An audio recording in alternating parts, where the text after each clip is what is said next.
जय हिंद। आज की क्लास में हम लोग 12वीं कक्षा के अर्थशास्त्र विषय के कुछ महत्वपूर्ण लघु उत्तरीय प्रश्नों पर चर्चा करेंगे। इससे पहले भी हम लोगों ने कई सारे प्रश्नों पर चर्चा किया था और ये आज के लघु उत्तरीय प्रश्न का अंतिम क्लास होगा। पहला प्रश्न है, न्यून मांग से आप क्या समझते हैं? रेखा चित्र द्वारा स्पष्ट कीजिए। आप लिखेंगे, न्यून मांग वह दशा है जिसमें अर्थव्यवस्था में सामूहिक मांग पूर्ण रोजगार के लिए आवश्यक सामूहिक पूर्ति से कम होती है। मतलब अर्थव्यवस्था में सामूहिक मांग पूर्ण रोजगार के लिए आवश्यक सामूहिक पूर्ति से कम होती है, न्यून मांग कहलाती है। रेखा चित्र, आप एग्रीगेट डिमांड, आउटपुट या इनकम, एम्प्लॉयमेंट करके ऐसा बना सकते हैं। अगला प्रश्न है, असफीतिक अंतराल की अवधारणा को समझाइए। आप लिखेंगे, किसी अर्थव्यवस्था में पूर्ण रोजगार संतुलन की स्थिति को बनाए रखने के लिए जितनी सामूहिक मांग की आवश्यकता होती है, यदि सामूहिक मांग उससे कम हो तो इस दोनों के अंतर को असफीतिक अंतराल के नाम से जानते हैं। अगला प्रश्न है, सफीतिक अंतराल और असफीतिक अंतराल में अंतर बताइए। आप लिखेंगे, सफीतिक अंतराल अतिरेक मांग के माप है, जबकि असफीतिक अंतराल कुल न्यून मांग की माप है। दूसरा अंतर है, सफीतिक अंतराल में उत्पादन में वृद्धि नहीं होती है, केवल कीमत में वृद्धि होती है, जबकि असफीतिक मांग में उत्पादन और कीमत दोनों में वृद्धि होती है। तीसरा अंतर है, सामूहिक मांग सामूहिक पूर्ति से जितनी अधिक होगी उस अंतर को सफीतिक अंतराल कहते हैं, जबकि सामूहिक पूर्ति सामूहिक मांग से जितनी अधिक होगी उस अंतर को असफीतिक अंतराल कहते हैं। अगला प्रश्न है, सफीतिक अंतराल की अवधारणा को स्पष्ट कीजिए या धारणा को लिखिए।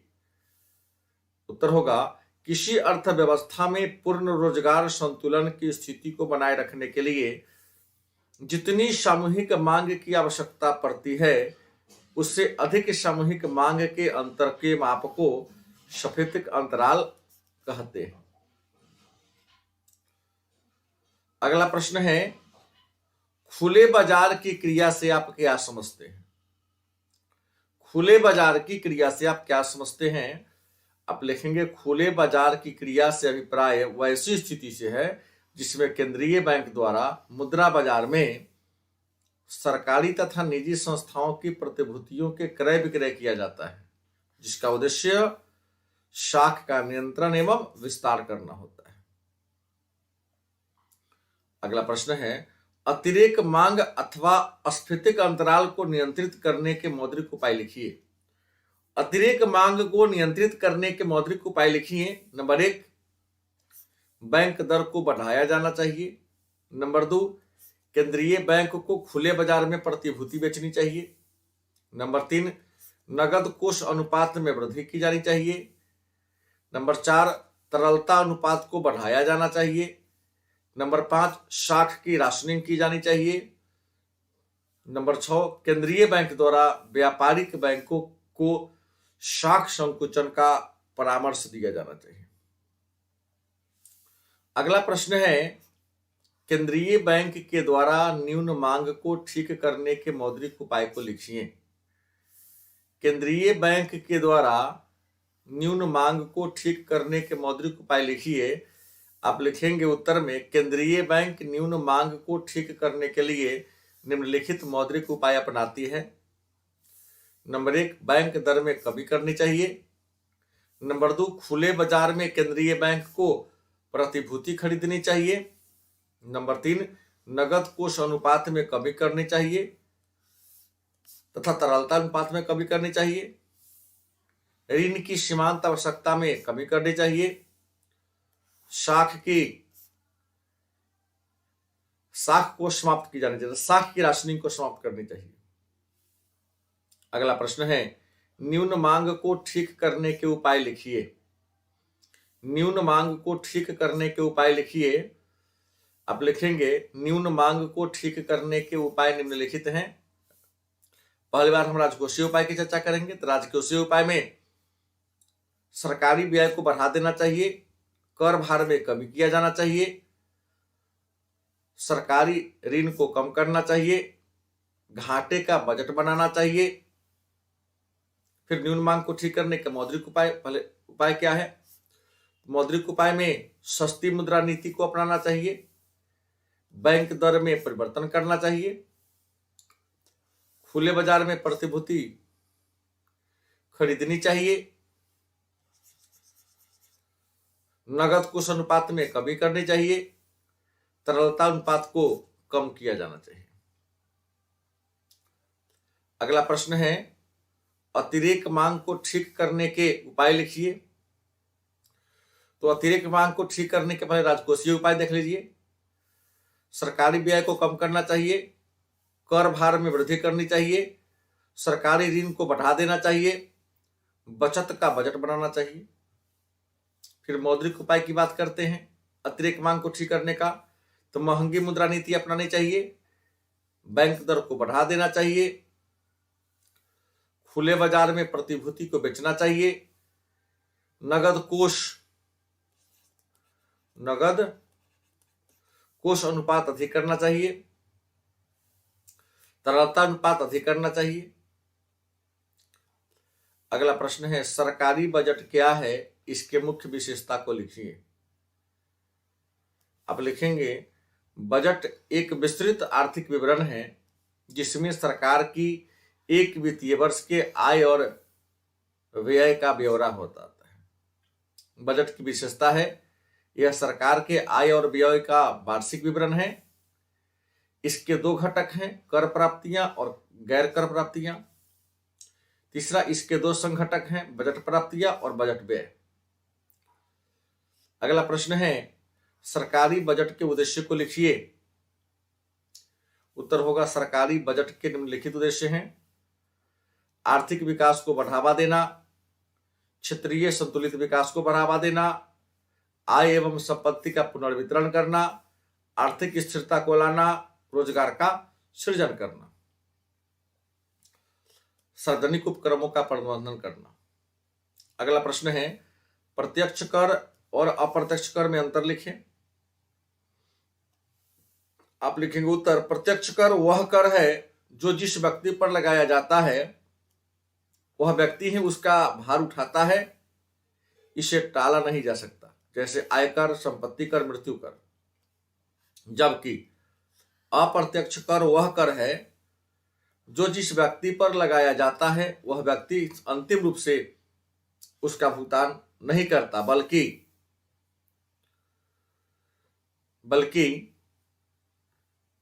वह उसे दूसरे व्यक्ति पर टाल देता है, जैसे बिक्री कर। अगला प्रश्न है राजकोषीय घाटा क्या है, या राजकोषीय घाटा से आप क्या समझते हैं? आप लिखेंगे राजकोषीय घाटा वह घाटा है जिसका संबंध सरकार के राजस्व तथा पूंजीगत दोनों प्रकार के व्ययों तथा राजस्व और उधार को छोड़कर बाकी पूंजीगत प्राप्तियों से है। इसको अन्य तरीके से लिख सकते हैं, अर्थात राजकोषीय घाटा बराबर बजटीय घाटा प्लस उधार एवं अन्य देयताएं। फिर प्रश्न राजस्व घाटा क्या है?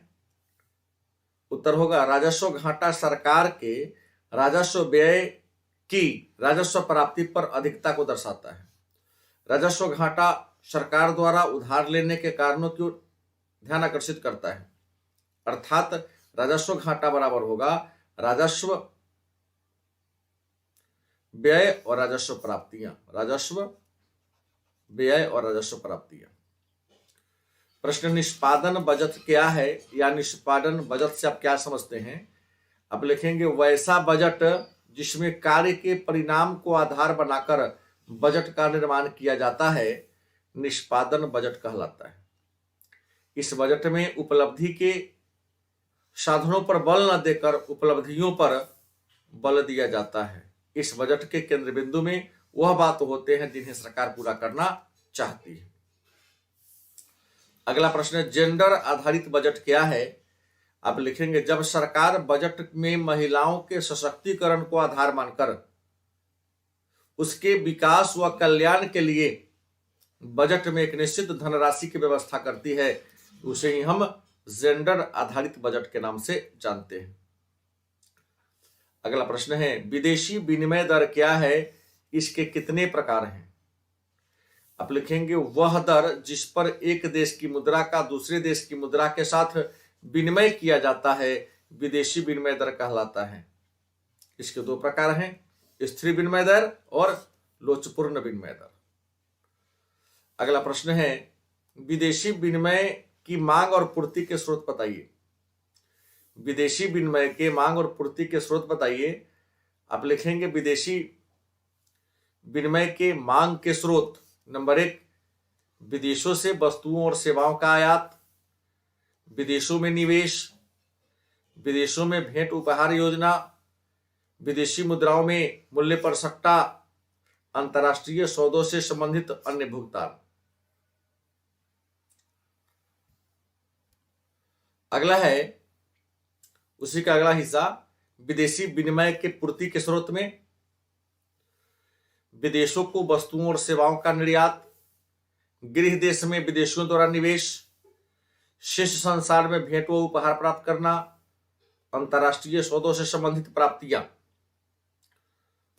अगला प्रश्न है, व्यापार संतुलन क्या है, या व्यापार संतुलन से आप क्या समझते हैं? उत्तर होगा, व्यापार संतुलन से तात्पर्य वैसी स्थिति से है जिसमें किसी देश के आयात व्यापार का मूल्य निर्यात व्यापार का मूल्य आपस में बराबर होता है। अर्थात जब किसी देश के आयात व्यापार का मूल्य और निर्यात व्यापार का मूल्य का अंतर शून्य हो तो इसे ही व्यापार संतुलन के नाम से जानते हैं। अगला प्रश्न, भुगतान संतुलन से आप क्या समझते हैं, या भुगतान संतुलन क्या है? उत्तर होगा, भुगतान संतुलन एक विवरण है जो किसी भी अवधि के दौरान व्यवसायिक इकाइयों, सरकार जैसी संस्थाओं के मध्य किए गए प्रत्येक मौद्रिक लेन देन की अभिलिखित करता है। यह देश में आने वाले धन के प्रवाह की निगरानी में रखने में सहायता करता है एवं किसी देश की वित्तीय स्थिति का बेहतर तरीके से मूल्यांकन करने में सहायता करता है। अगला प्रश्न है, भुगतान शेष तथा व्यापार शेष में अंतर बताइए। आप लिखेंगे, भुगतान शेष और व्यापार शेष में निम्नलिखित अंतर है। पहला, व्यापार शेष एक संकुचित धारणा है जबकि भुगतान शेष व्यापक धारणा है। दूसरा अंतर है, व्यापार शेष अनुकूल अथवा प्रतिकूल हो सकती है जबकि भुगतान शेष सदा संतुलित रहती है। तीसरा अंतर है, व्यापार शेष देश के आर्थिक विकास तथा आर्थिक समृद्धि का सही सूचक नहीं है जबकि भुगतान शेष देश के आर्थिक समृद्धि का सही सूचक है।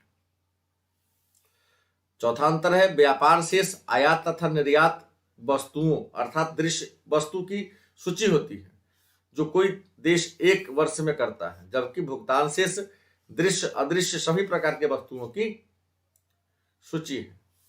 अगला प्रश्न है, भुगतान संतुलन की मुख्य विशेषता को लिखें।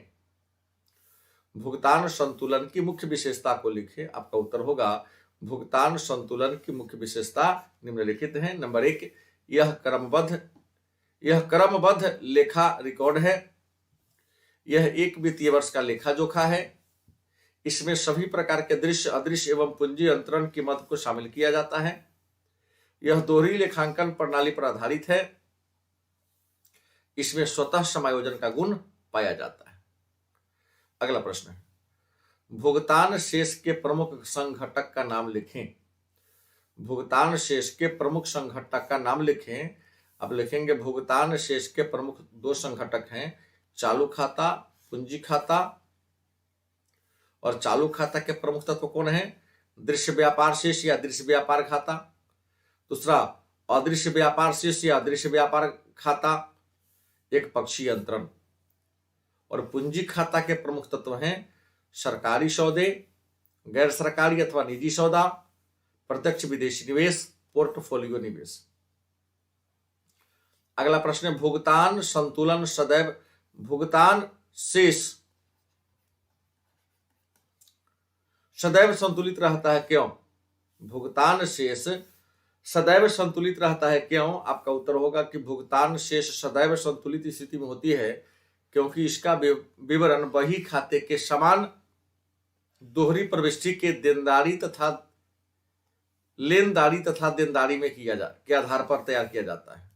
सारी प्रविष्टियों को सही ढंग से भरने पर विवरण में कुल देनदारियां बराबर होता है क्योंकि लेन देन के दोनों पक्ष राशि में बराबर होते हैं और उन्हें विवरण में एक दूसरे के विरुद्ध दिशा में लिखा जाता है। यही कारण है कि लेखा के दृष्टि से भुगतान से सदैव संतुलन में रहता है। अगला प्रश्न है केंद्रीय बैंक किस प्रकार व्यापारिक बैंक से भिन्न है? अब लिखें केंद्रीय बैंक देश के बैंकिंग व्यवस्था में शीर्ष बिंदु पर है। यह मुद्रा जारी करने वाला बैंक है। इसे बैंकों का बैंक कहा जाता है जबकि व्यापारिक बैंक मुनाफा कमाने वाली क्या है? बैंक है। अगला प्रश्न केंद्रीय बैंक के मुख्य कार्यों को लिखिए। आप लिखेंगे केंद्रीय बैंक के प्रमुख कार्य निम्नलिखित हैं। नोट का निर्गमन करना, सरकार का बैंकर एजेंट वित्तीय परामर्शदाता के रूप में काम करना, बैंकों का बैंक के रूप में काम करना, अंतिम ऋणदाता के रूप में काम करना, विदेशी विनिमय कोष का संरक्षक समाशोधन गृह के रूप में काम करना, शाख का नियंत्रण करना। अगला प्रश्न है केंद्रीय बैंक अंतिम ऋणदाता है कैसे? स्पष्ट करें। आप लिखेंगे केंद्रीय बैंक अंतिम ऋणदाता के रूप में काम करती है क्योंकि जब कोई व्यापारिक बैंक वित्तीय संकट के दौर से गुजर रही होती है और उसके ऋण के सारे रास्ते बंद हो जाते हैं तो केंद्रीय बैंक उसे ऋण उपलब्ध कराती है। दूसरी ओर सरकार को भी जब ऋण के सारे रास्ते स्रोत बंद हो जाते हैं तो केंद्रीय बैंक ही उसे ऋण उपलब्ध कराती है, इसलिए केंद्रीय बैंक को अंतिम ऋणदाता कहा जाता है। अगला प्रश्न चयनात्मक तथा गुणात्मक शाख नियंत्रण क्या है? अब लिखेंगे गुणात्मक अथवा चयनात्मक शाख नियंत्रण वह शाख नियंत्रण है जो कुछ विशेष उद्देश्यों के लिए दी जाने वाली तथा विशेष बैंकों द्वारा दी गई शाख की मात्रा को नियमित करता है। अगला प्रश्न है शाख नियंत्रण में बैंक दर की क्या भूमिका है? अब लिखेंगे बैंक दर केंद्रीय बैंक द्वारा शाख नियंत्रण का सर्वाधिक प्रचलित उपाय है। इसका प्रयोग कर केंद्रीय बैंक अपने अधीनस्थ बैंकों को ऋण देने की क्षमता को प्रत्यक्ष रूप से प्रभावित करती है। बैंक दर वह दर है जिस दर पर केंद्रीय बैंक अपने व्यापारिक बैंकों को ऋण उपलब्ध कराती है। अगला प्रश्न है भारतीय रिजर्व बैंक के मौद्रिक नीति के 4 घटक कौन कौन है? लिखिए। आप लिखेंगे मौद्रिक नीति के प्रमुख 4 घटक हैं बैंक दर नीति, रेपो दर, नगद कोष अनुपात एवं सांविधिक तरलता अनुपात। ये 4 घटक है। अगला प्रश्न है मौद्रिक नीति क्या है या मौद्रिक नीति से आप क्या समझते हैं? अब लिखेंगे उत्तर में मौद्रिक नीति देश के केंद्रीय बैंक के द्वारा निर्धारित वह नीति है जिसका उद्देश्य चलन मुद्रा, शाख मुद्रा एवं मुद्रा स्थानापन्न के प्रवाह को नियमित करना है ताकि परिसंपत्तियों की कुल मांग को प्रभावित किया जा सके। अगला प्रश्न है मुद्रा की पूर्ति कौन करता है? उत्तर होगा किसी भी देश में मुद्रा की पूर्ति उस देश के केंद्रीय बैंक के द्वारा किया जाता है। भारत में मुद्रा की पूर्ति रिजर्व बैंक ऑफ इंडिया द्वारा करती है चूंकि रिजर्व बैंक भारत का केंद्रीय बैंक है, इसलिए भारत में मुद्रा की पूर्ति रिजर्व बैंक करती है। अगला प्रश्न है मौद्रिक नीति के मुख्य उपायों का नाम लिखिए। तो मौद्रिक नीति के मुख्य उपाय है मूल्य में स्थिरता लाना, बैंकों के ऋण की बढ़ोतरी पर नियंत्रण करना, स्थिर निवेश को संवर्धन करना, माल की पूर्ति पर प्रतिबंध लगाना, निर्यात के संवर्धन और खाद्यान्न खरीद प्रक्रिया को संचालन करना, ऋण का वांछित वितरण, ऋण का समान वितरण, दक्षता को बढ़ावा देना। अगला प्रश्न है, पहली नरसिंहम समिति के 2 सिफारिशों को लिखिए। आप लिखेंगे पहली नरसिंहम समिति, जिसका गठन 14 अगस्त 1991 ईस्वी को किया गया था। इसने अपना रिपोर्ट 20 नवंबर 1991 ईस्वी को दिया था। इसके प्रमुख सिफारिश है, बैंकिंग संरचना में 4 स्तर होनी चाहिए। दूसरा, शाखा लाइसेंसिंग पद्धति को समाप्त की जानी चाहिए। तीसरा, वैधानिक तरलता अनुपात धीरे धीरे कम किया जाना चाहिए। चौथा, वित्तीय संस्थाओं के बीच प्रतिस्पर्धा को बढ़ावा दिया जाना चाहिए। अगला प्रश्न है, बचत और निवेश सदैव बराबर होते हैं, कैसे व्याख्या करें। आप लिखेंगे बचत और निवेश समान होते हैं, समान है। दोनों का उद्देश्य भविष्य में उपयोग के लिए धन प्राप्त करने में सहायता करना है।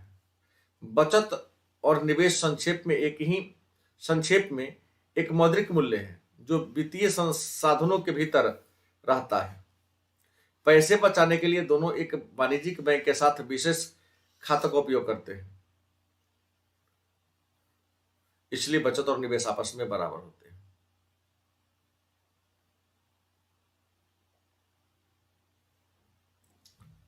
अगला प्रश्न है, ऐच्छिक बेरोजगारी एवं अनैच्छिक बेरोजगारी में अंतर लिखें। ऐच्छिक बेरोजगारी और अनैच्छिक बेरोजगारी में अंतर लिखें। अब लिखेंगे ऐच्छिक बेरोजगारी वैसा व्यक्ति जो बाजार में प्रचलित मजदूरी की दर पर काम करने को तैयार नहीं है, अर्थात वह ज्यादा मजदूरी की मांग करता है जो कि उसे मिल नहीं रहा है, इस कारण वह बेरोजगार है। तो ऐसी स्थिति को हम ऐच्छिक बेरोजगारी कहते हैं। फिर अनैच्छिक बेरोजगारी की बात कर ले तो अनैच्छिक बेरोजगारी वह दशा है जिसमें स्वस्थ एवं कार्य करने योग्य व्यक्ति प्रचलित मजदूरी की दर पर काम करना चाहता है लेकिन उसे काम नहीं मिलता है। अगला प्रश्न है, एमपीएस तथा एपीएस में क्या अंतर है। तो सीमांत बचत प्रवृत्ति मतलब मार्जिनल सेविंग प्रोपेंसिटी मतलब सीमांत बचत प्रवृत्ति आय में होने वाले परिवर्तन के कारण बचत में होने वाले परिवर्तन के अनुपात को सीमांत बचत प्रवृत्ति कहते हैं। एमपीएस क्या है या सीमांत बचत प्रवृत्ति क्या है, तो आय में होने वाले परिवर्तन के कारण बचत में होने वाले परिवर्तन के अनुपात को सीमांत बचत प्रवृत्ति कहते हैं। औसत बचत प्रवृत्ति की बात कर ले, एपीएस की बात कर ले, तो औसत बचत प्रवृत्ति एक अर्थव्यवस्था के आय तथा रोजगार के दिए हुए स्तर पर कुल बचत और कुल आय का अनुपात है। अगला है, सीमांत उपभोग प्रवृत्ति को परिभाषित करें। आपका उत्तर होगा, सीमांत उपभोग प्रवृत्ति कुल उपभोग स्तर में परिवर्तन का कुल आय में परिवर्तन से अनुपात सीमांत उपभोग प्रवृत्ति कहलाता है। दूसरे शब्दों में सीमांत उपभोग प्रवृत्ति उपभोग में होने वाले परिवर्तन तथा आय में होने वाले परिवर्तन का अनुपात है। अगला प्रश्न है, प्रभावपूर्ण मांग क्या है। अब लिखेंगे प्रभावपूर्ण मांग उस मांग को कहते हैं जिस बिंदु पर सामूहिक मांग और सामूहिक पूर्ति आपस में बराबर होते हैं, और इसका विचार प्रोफेसर किन्स ने दिया था। अगला प्रश्न है, निवेश गुणक क्या है या निवेश गुणक से आप क्या समझते हैं। आपका उत्तर होगा, निवेश की तुलना में आय में जितने गुने वृद्धि होती है उसे ही निवेश गुणक कहते हैं। निवेश की तुलना में आय में जितने गुना वृद्धि होती है उसे ही निवेश गुणक कहते हैं। यह सिद्धांत किन्स के आय उत्पादन और रोजगार के सिद्धांत पर आधारित है। अगला प्रश्न है, निवेश गुणक तथा सीमांत उपभोग प्रवृत्ति में संबंध स्पष्ट करें। अब लिखेंगे निवेश गुणक सीमांत उपभोग प्रवृत्ति पर निर्भर करता है। गुणक का सीमांत उपभोग प्रवृत्ति से धनात्मक तथा सीमांत बचत प्रवृत्ति से ऋणात्मक संबंध होता है। सीमांत उपभोग प्रवृत्ति जितना अधिक होगा गुणक उतना ही अधिक होगा। इसके विपरीत सीमांत उपभोग प्रवृत्ति जितनी कम होगी गुणक भी उतनी ही कम होगी। दूसरा अंतर है, जब सीमांत उपभोग प्रवृत्ति शून्य होती है तो गुणक 1 होती है। अगला प्रश्न है, गुणक की अनुकूल एवं प्रतिकूल प्रक्रिया क्या है? गुणक के अनुकूल और प्रतिकूल प्रक्रिया क्या है? आपका उत्तर होगा, गुणक की अनुकूल प्रक्रिया से तात्पर्य है निवेश में होने वाली वृद्धि के फलस्वरूप आय में कितना गुना वृद्धि होगी। निवेश में होने वाले वृद्धि की तुलना में आय में कितना गुना वृद्धि होगी। इसके विपरीत गुणक के प्रतिकूल प्रक्रिया का अर्थ है कि अर्थव्यवस्था में यदि निवेश में कमी होती है तो आय में कमी उससे कई गुनी होगी। ऐसी स्थिति में गुणक के कारण की प्रक्रिया ठीक उल्टी हो जाएगी। तो आज के क्लास में इतना ही। अगले विषय के लिए अगले क्लास में चर्चा करेंगे। धन्यवाद।